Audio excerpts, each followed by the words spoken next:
Hey everybody, I'm Leon Thomas. That's Miranda Kitterlin Lynch. We're the co-host of Checking In, a lodging DEI chat. Thanks for joining us today. Hey Miranda, how are you? What's happening? Good. Hey, Leon, everything good is happening. How are you? Everything is good. I am just outstanding. You see, I have my racquetball t-shirt on. You know, I shouldn't say my racquetball t-shirt because it sounds like I only have one. If I say a racquetball t-shirt, now I have more than one because it's the greatest sport ever. And I played this afternoon, and so I'm back ready for the Awesome. show. I don't know if we'll have any other opportunity to bring up racquetball during the show, so I just thought I'd drop Okay, it in now. but do you have more racquetball shirts or more Maryland sports team shirts? Oh, definitely more racquetball shirts. Okay. I only have one Maryland sports team shirt, and Oh that my is a goodness. Baltimore Oriole t-shirt. That's it. Yeah, Wow. that's all I have. Yeah. I'm So, surprised. yeah. Now how many racquetball shirts do you have? I will admit I'm at zero, but I will have to correct that. All right. I'm All on it. right. I'm on it. All right. Cool. Cool. So we're here for episode what? What number are we on, I Miranda? was just trying Episode to count them up. All I know is we're in season 2. I want to say it's episode 16. You know what? Let's I'm going to go say with it. that. It's episode 16. I've said it. It's true. Let's go with it. Let's go with it. That's what we're on, episode 16. Looking forward to a great conversation with our guest, David Kong. Why don't you go ahead and tell us some things about him and we'll bring him on the scene. Yeah, absolutely. I've been a big fan of his and everything that he and DEI Advisors is doing. I have just been so impressed with every initiative that they have launched. I'd like to let him share a little bit more about how this came about and what their plans are for the future. So, if we want to go ahead and bring on Mr. Kong, that would be great. Hi, David. How are you? Oh, wonderful. Greetings, everyone. Miranda and Leon, so good to see you. You as David. well. You as well. So I didn't want to go too deeply into your intro because I want our listeners to hear it from you. Tell us about DEI advisors. I would be incredibly surprised if people listening have not heard of DEI advisors, but I'd love to hear from you how this started, what you guys are doing, and what you're planning to do next.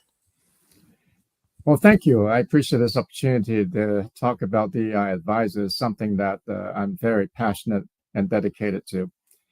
I founded DEI advisors when I retired from Best Western Hotels and Resorts.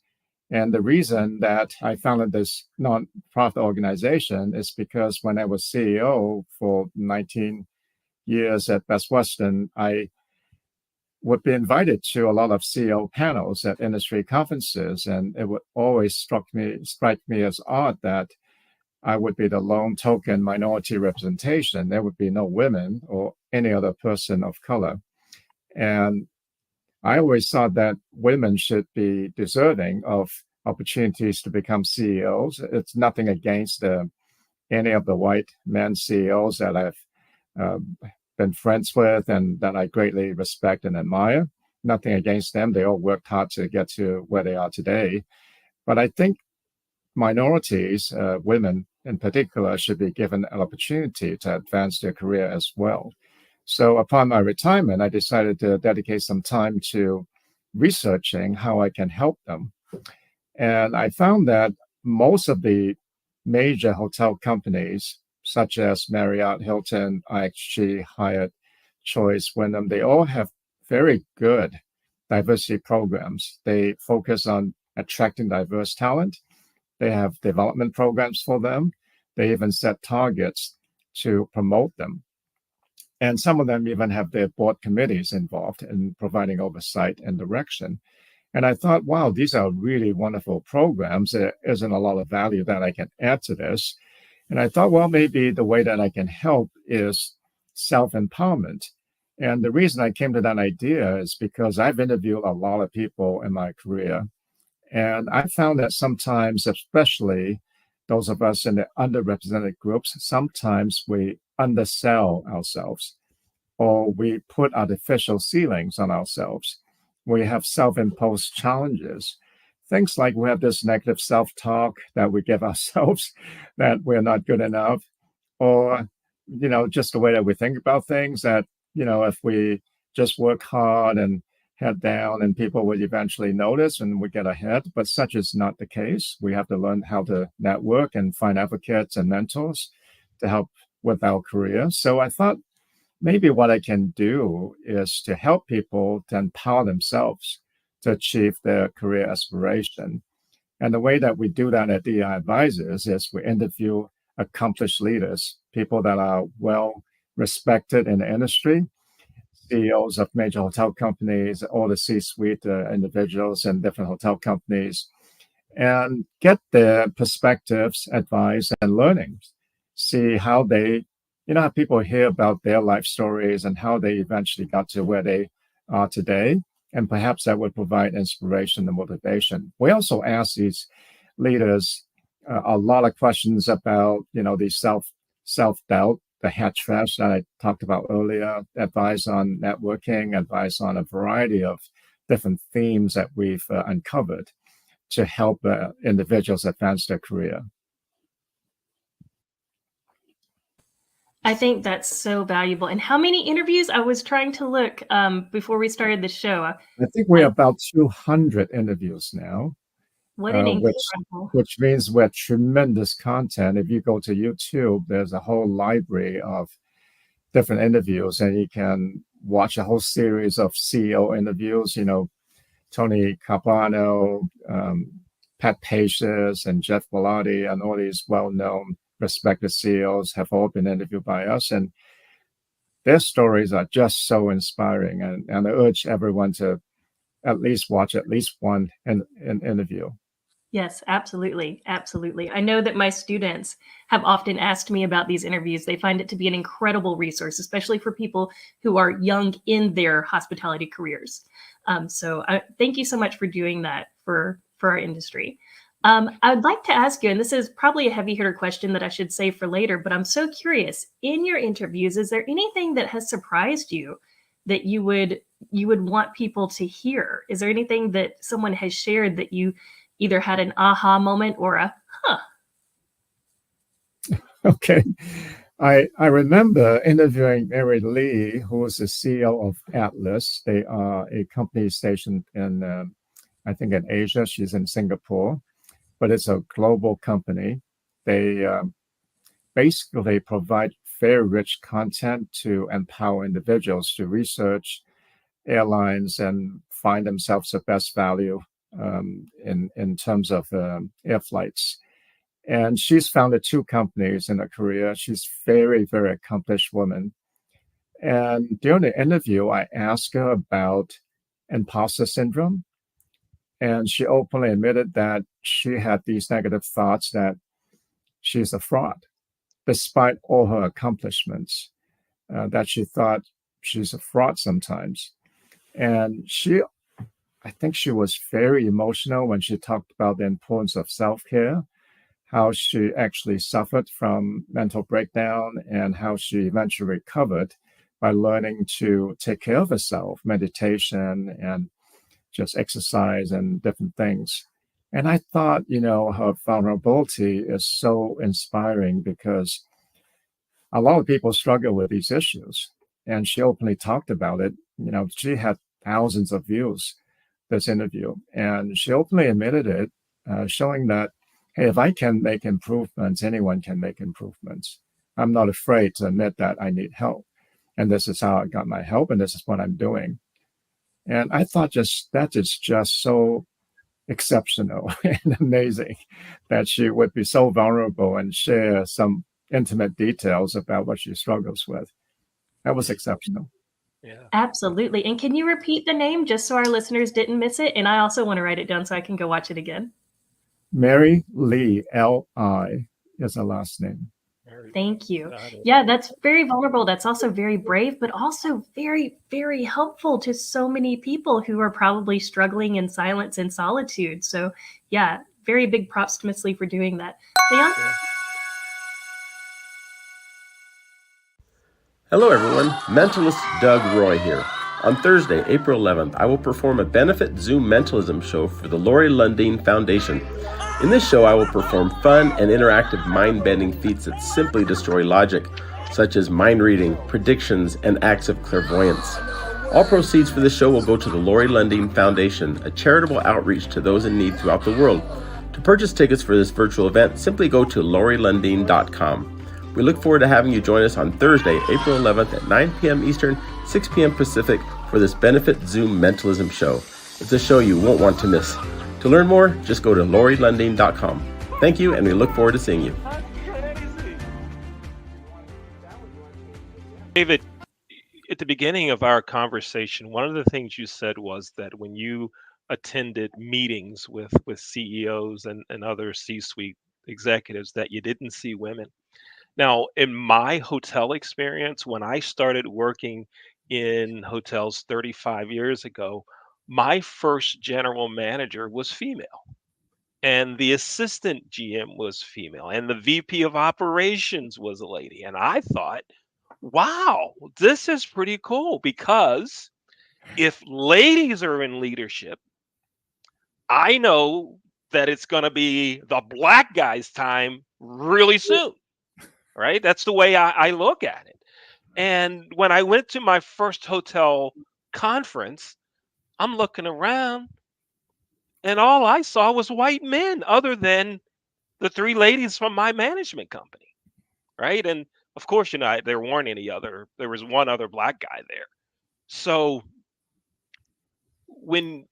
for you to bring on board DEI advisors and to say that you want to do things to help make sure that there's better representation, particularly for females, that sends a message for other minorities as well, right? That if white ladies are accepted, there's going to be time for black ladies, there's going to be time for black men. So I appreciate what you're doing.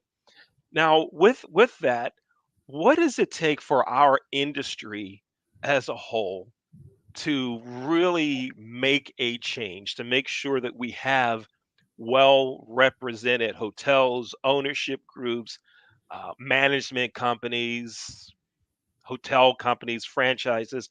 What does it take? What do you see as the 3 or 4 things that we need to do to continue on that positive diversity trend? Leon, it's such a regrettable thing that you just talked about, and I used to attend these conferences, and like you said, it's a sea of white men. You don't see very many minority representation, but thankfully things are improving.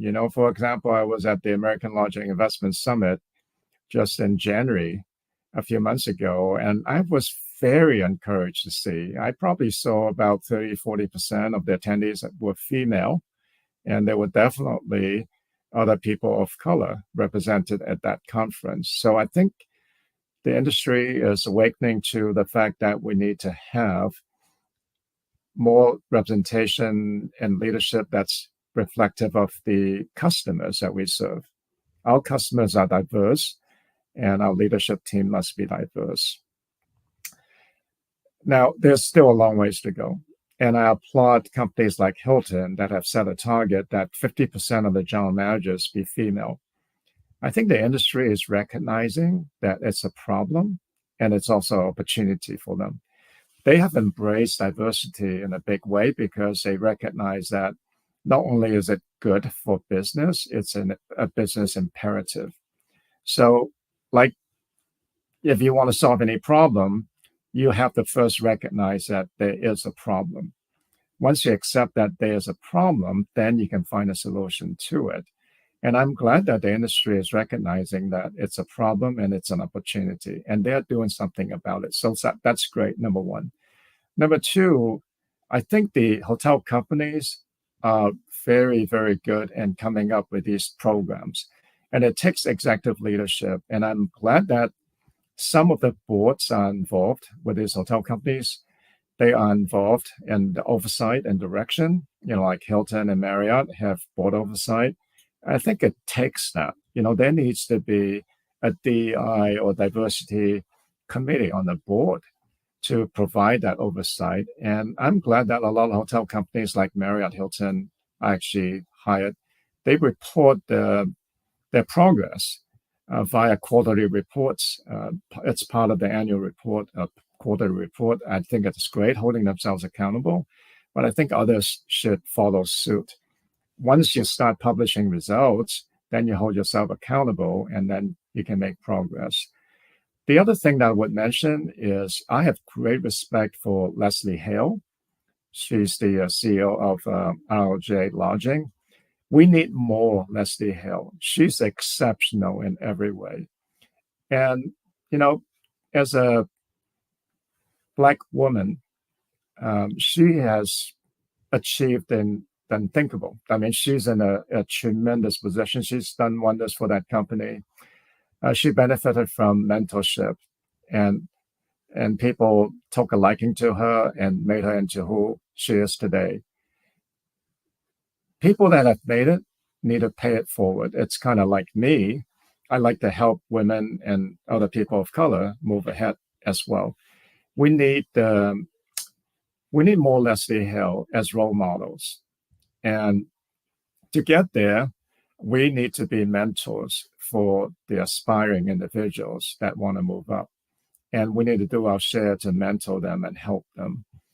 And once we have more Leslie Hill and we have more inspiration out there, then I think it gives people confidence that, hey, although I'm a Black woman, I can make it just like Leslie Hill because she's made it. Mm-hmm. I can make it. Yeah. So, you need those role models. We need more role models. Okay, absolutely. One really quick question before we take a break. You heard Miranda and I talk about racquetball. Do you play racquetball? Have you played before? I have played racquetball, but I have migrated to pickleball. I'm surprised you didn't. Can I get my producer, Dr. Jay Rasenko, to end the show? Move him away. He's a pickleball player. Oh my. And yes, and then right on cue, Dr. J does that.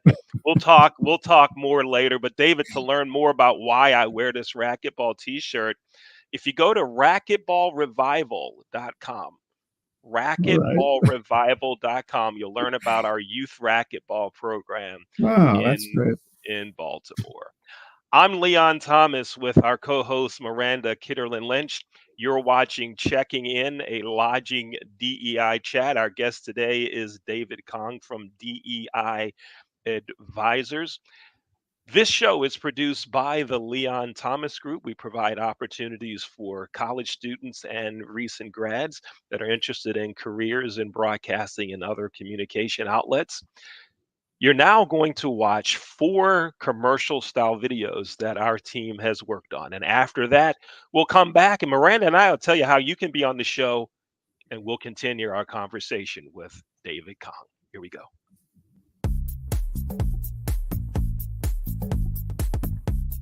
Renting is everything. It's style at your doorstep. Off the runway and into your closet. It's every trend you've been dying to try and every designer you've yet to discover. It's wearing it your way every time and making it count everywhere you go. It's never worrying about what to wear because something new is always coming your way. That's why renting is everything. New styles, top designers, all for a flat monthly fee. Start your subscription at renttherunway.com.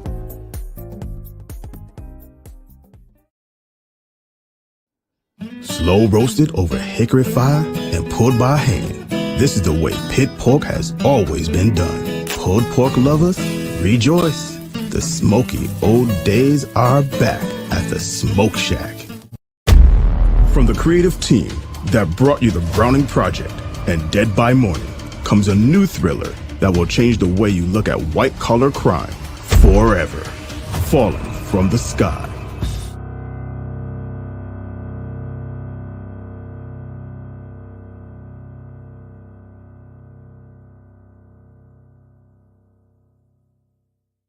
Water. It's everywhere. We drink it, we bathe with it, we cook with it. Coffee's made with water. toilets won't flush without it. It's used for washing clothes, dishes, utensils, pots, pans, floors, and our teeth. Plants and crops need water, animals drink it, and fish need it too. And don't forget, we can have a lot of fun in the water. Water. What would we do without it?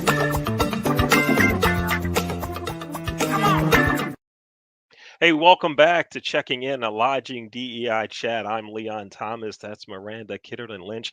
If you'd like to be a guest on our show, you can send me an email. My email address is leon@theleonthomasgroup.com. And Miranda, how do they get in touch with you? It's very easy. You can simply Google Miranda Kitterlin Lynch. I seriously doubt you're going to find another. Please let me know if you do. I'd love to connect.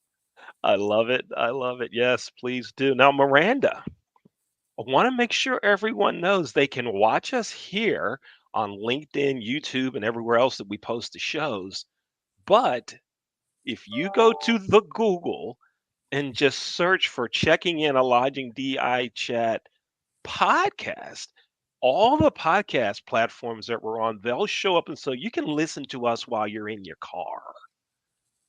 That's right. Or when you're working out, when you're walking the dog, anywhere that you can listen to something, you can listen to us. Or as I did this morning. What's that? Go ahead. Playing racquetball. Playing racquetball. Yes, yes. You know, I was just going to say, more important than listening to us would be listening to the people that come on the show, because yes. I think we're great, but I would argue that the real value is in our guests. I think we're great too. Yes. Ask me if we're doing it. Ask me if the show's pretty good. Go ahead, ask me. Go ahead, ask. Is it any good? Yo, it's awesome. See, there it is right there. You just heard it right from us. This morning, I listened to one of our shows while in the dentist's office. Yes, I had a dental cleaning appointment. Yeah, and she says, "What do you want to listen to?" I said, "I have my own stuff here." So put my headphones in, and I was chilling, listening to our show with our recent guest, Greg DeShields. Nice. Yeah, Nice. so we're on it. Let's bring our guest David Kong back on. Having a great conversation with him. Now, David, we're not going to go back to where we were immediately before we went into break, where you told me you're a pickleball player. Yeah. We'll just forget all that. We'll allow you to stay on this show. So I'm going to go ahead and ask a question. And then after this, Miranda, I'll send it to you for the remainder. So, excuse me. So, David, you talked about mentorship.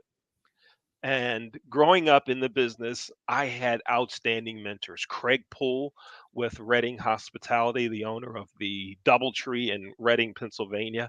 Um, Started working with the management company that I worked for a while. Great mentor to me, Michael Harold, now deceased, former CEO of Vista Host Hotel Management, Mark Zelaznik, um, VP of Revenue Management, retired from Vista Host. I had great mentors. How does someone who wants a mentor, what's the best way to establish that relationship? Is it to approach them and say, I want to learn from you? Or is it to say, wait for the mentor to reach out to you? What do you suggest? How does Well, one engage with a mentor? if you have someone who would come to you directly and say, I want to mentor you, you are very, very lucky. Most of us are not that lucky. So we cannot wait for someone to approach us proactively. We have to be proactive in finding mentors ourselves. Mentors are invaluable in helping us with our career. Mentors can take the shape of formal or informal. If you want a formal mentor, just go up to someone and ask that person to be a mentor. I've been asked many times, and I've always obliged, because I think it's a privilege. It's an honor. Someone would come to me and ask me to help them think about something or help them with a career. I'm more than happy to. We're all human beings. We like to help other people. So if you go up to other people, they most likely will oblige as well. But If you don't want to ask someone to be a formal mentor, there are all kinds of opportunities to have informal mentors. You can observe other people in action, what they do, and try to emulate whatever is effective in your mind, and try to not do whatever is ineffective. I've learned from plenty of very, very, very good bosses. They are empathetic.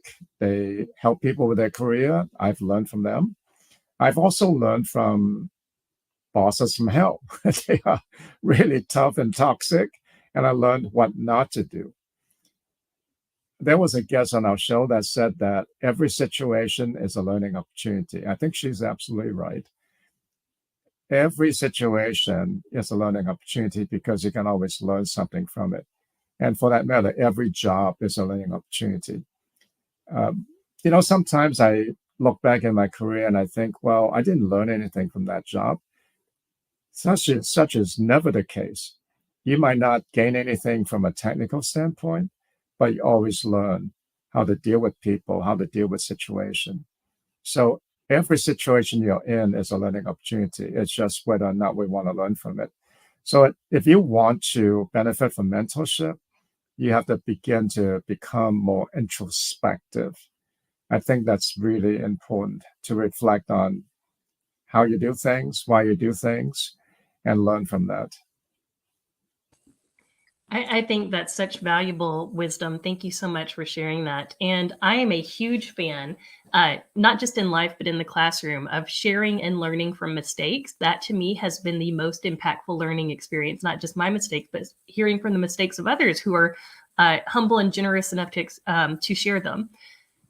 In regards to DEI efforts, and you don't have to give details about who, what, when, where, but in your rich experience in the industry, what DEI efforts or initiatives have you seen just crash, burn, and fail miserably? What is a mistake that you have witnessed with probably the best intentions that was simply a mistake? Yeah, you know, these mistakes are, these failures are usually as a result of just paying something lip service and not really think about why you're doing it. So some companies might say, "Oh, we have a very good DEI program," but they're just going through the motion. They don't. Their heart is really not into it. As an example, they might assemble a very diverse group of people around the table. Is that diversity? That's diversity because you have a diverse representation around the table. But there's no equity if you're not paying attention to what they're saying. To capture the true benefit of DEI, you have to have not only diversity, but equity and inclusion. So if you assemble a diverse group of talent, you cannot capitalize on the benefit of that diversity without valuing everybody's opinion, without seeking out their opinions and really listening to them and pay attention to them and maybe do something about their opinion. That's inclusion. Equity is really about rethinking what's fair. When you say, I want to be fair, and you give everybody a bicycle, that's fair, right? Everyone is treated fairly because they're treated equally. But sometimes that's not equity, because what if there was a person with disability and can't ride the bicycle? How is he going to use a bicycle? That's not equity. So if you want to capitalize on the true value of diversity, you have to have equity and you have to have inclusion. That I could not agree more. Thank you. Thank you. Leon, did you have anything you wanted to jump into? One of the things that in that question, Miranda, you asked about mistakes, and I'm going to share one that I experienced. So, David, the company that I was working for started this new diversity and inclusion initiative. And part of it was that all of the employees had to attend a 4-hour diversity training session. So right away, I'm thinking 4 hours to change attitudes, 4 hours to change perspectives. It ain't gonna happen, but I'll go anyway. I'll go. So as I'm sitting there, the trainer, who supposedly is a diversity expert, asks for volunteers to come to the front of the room. And I raised my hand, and this we're talking 5, 6 minutes into the class. I raised my hand and he said, "Slide the chairs out, make room, come on up, big guy, come on up, big guy." And I'm going, this is useless. He's saying slide the chairs out of the way and come on up, big guy. And he's supposed to be teaching us how to be diverse and inclusive. So when you talk about mistakes, that's one that comes to mind, is even in that training that went on. Now, when I reported it up the line, they told me I was overreacting, that I'm taking it the wrong way. And I said, no, no, no. This is diversity and inclusion. And this is what the guy said. In 4 hours isn't going to make it anyway. So anyway, that's my story. I get a rant every show. Miranda knows that's my rant for today. That's it. You can comment if you want, or we can go back to Miranda. Your choice. That's it. My rant's over. I'm done. Deep breath, Leon. Deep breath. Well, let me just comment on that, Leon. Diversity is not easy, because if you want to value diversity, you've got to pay attention to everybody. And sometimes the opinions are very, very diverse. And then you don't know what to do because there's such diverse opinions. And it takes a long time to build consensus in a very respectful and engaging way. It takes a very, very long time to build consensus. That's why a lot of companies don't do a good job with diversity. It's much easier to take the command and control model, just dictate, right. and don't pay any attention to what people have to say. Yeah. But that's why diversity programs fail, because they can't model the behavior that they're trying to advocate. Right. Miranda, let's go with one more question from you, and then we'll bring out the signature questions of the day. Go ahead. One more from you. Yeah. So I was thinking along the lines of mistakes, and I was thinking introspectively. I know that in years past, I have made the mistake of not being intentional. And a very specific example is bringing guest speakers into the classroom. I love bringing a guest speaker in. I do it probably 75% of my in-person time with my students is with guest speakers, because I think that's the real way to keep your finger on the pulse of what's happening in industry. And I realized several years ago that I was not being intentional in selecting diverse guests. I was being intentional in selecting people that I respect and that I see as being leaders in the industry and that are doing great things. However, I was not really paying attention to who I was putting as the face of leadership in front of my students. Again, through no reason other than simply not being intentional and not being aware of my mistake. Thankfully, some great people brought it to my attention. I was able to course correct and intentionally seek out a diverse group of fantastic leaders to bring into the class. I'm wondering if you've seen this in industry, and I've seen this in hiring as well, because sometimes when we know someone who we think would be great for a position, we immediately think, oh, let me recommend them. But we may not always be intentional in seeking out diverse candidates. And again, through no malicious intent, but simply not being as aware about the importance of intentionality. Have you seen this in your experience? And if so, have you seen this? How have you been able to gently correct it, or how do you think it could be fixed? Maybe I'm not sure what the exact question is. It's just something that I've noticed that I think if it happened to me, surely it's happened to other people, and maybe we can help it keep from happening as often. Yeah, what you just described is not uncommon. You know, sometimes we're just busy and we want to have really good guests on our show, and sometimes you're not paying enough attention to is that fair representation of what we're trying to do? So it goes back to your intentionality can apply to so many things. And I think it's really important to think about what is our objective. And if you're inviting guests to be on your show, you want that person to provide inspiration and motivation and give good advice. But it's also to have good role models that others can emulate. That's why it's important to have diverse guests, successful people who have made it.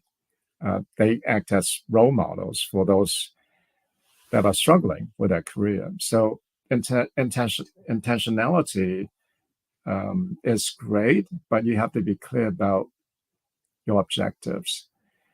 And we were saying earlier, it's so much easier if you just dictated what you want to do as if I was CEO having a meeting with my exec committee, my meetings could be 15 minutes long if I just dictated everything. That would be so easy, right?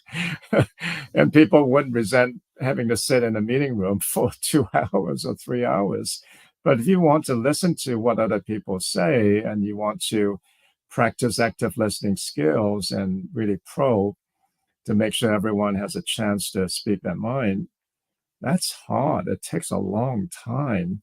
And even though you might be intentional that you want to do that, sometimes it's just too hard. You don't get to do that. So I think we have to recognize that there's a trade-off and it's a balance, and you just have to find what that right balance is, depending on what it is that you're doing. But going back to the objective, I think is the most important thing. Right on. Thank you so much. Go ahead, David, Leon. I know you have the other ring. Yes, it's now time for our 2 signature questions of the day. David, do you have a pen handy? If not, okay, there we go. Hold it up, and we're going to hold our pens up. Go ahead, bring it up, and let's all pretend we're drawing our signatures. It's time for the 2 signature questions of the show.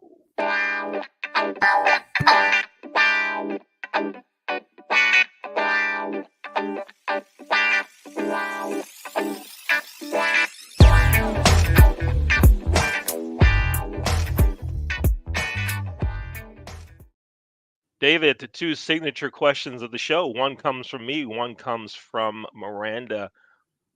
Mine's pretty easy. Have you ever, we already talked about racquetball, so it's not a racquetball question. Have you ever had a Maryland crab cake? Of course. That happens to be one of my favorite things to eat. Oh, love it. Love it.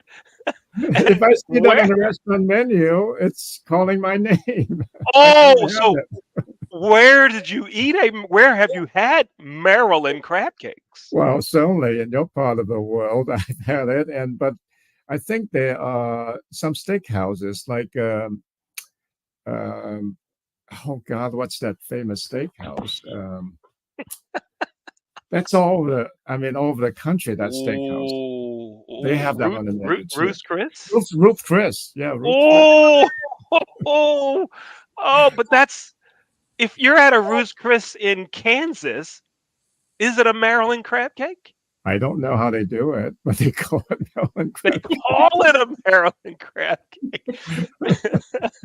The reason we ask is because on one of our shows, like before the show, we're talking about food somehow, and the guest said they had a Maryland crab cake. I'm like, oh, really? Where? They go, some barbecue joint in Kansas City. Stop! That's not a Maryland crab cake. No, that's a Kansas City seafood blend. That's not it. So, I mean, to be fair, Ruth's Chris is delicious. So, I must say though, the first time I had a crab cake at Ruth's Chris was in Pittsburgh.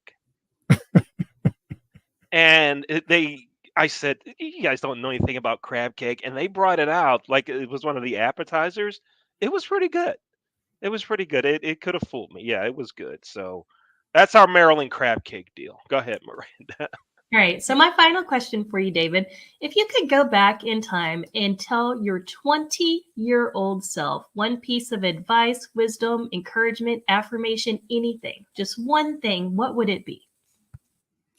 Well, this might sound surprising to you because we are always telling our kids try harder, but I would tell my younger self, don't try so hard.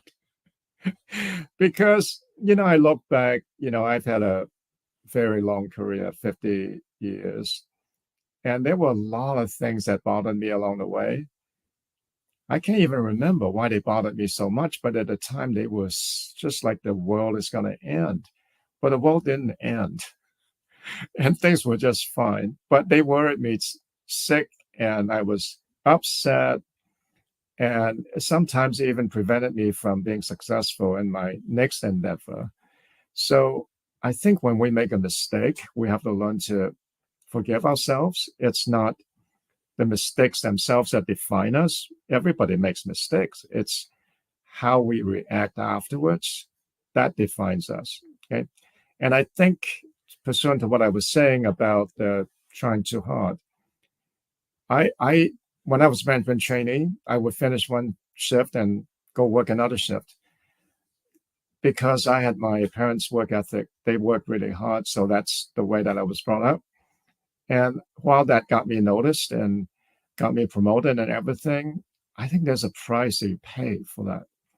You sacrifice your personal well-being when all you think about is work. You're burning the candle on both ends. It's just not good for you. And I also think that we should be more grateful for all the things that have gone right. If we're more grateful, I think we'd be more happy. And I remember being really intense when I was climbing the ladder, trying to get the next position. I was very intense, very serious. I was not a fun person to be with because I was so driven. But if I could just appreciate all the things, all the nice things that happen along the way, I'll be a happier person. And those around me will also find happiness and joy. And I think that's really important to think about. Life is very short. Just like that, my 50 years is over. And my fame and glory is gone. Like I launched the firsthire.com. I don't think anyone remembered that I launched the firsthire.com. I built the database capabilities at Hyatt. I don't think anyone remembered that I built that. So all these achievements, while at the time seemed very gratifying, they're all for nothing. So in the long run, they don't mean anything. So I think it's more important to find joy and be happy.